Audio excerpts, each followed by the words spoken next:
Hi, I'm Elliot Tabush, Product Manager for Boxtop. Today I'm going to show you how to log into Boxtop from a Windows computer using the VMware Horizon Client. Now, as you'll see here on my desktop, I have the VMware Horizon Client installed, and if you haven't already done that, we have a separate video on how to install that to a Windows computer. So I'm going to open that up. Here I'm going to click on My Company URL. So in your case, you would have your company's domain .goboxtop.com, but in this case, I'm going to use a test account. So I'm going to put in my username here and password. In your case, you would have your username and your own password.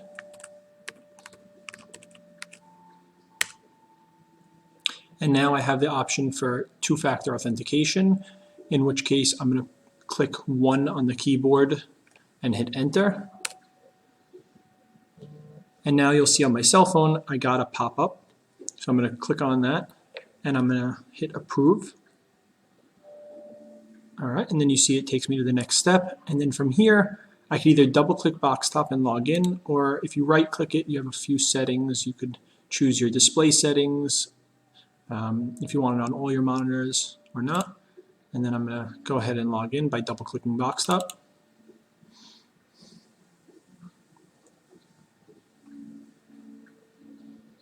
And that's going to log me into my desktop. And when you're ready to minimize or disconnect, you have this toolbar right at the top here. You could either minimize or you could click the X to disconnect from your session. Thank you.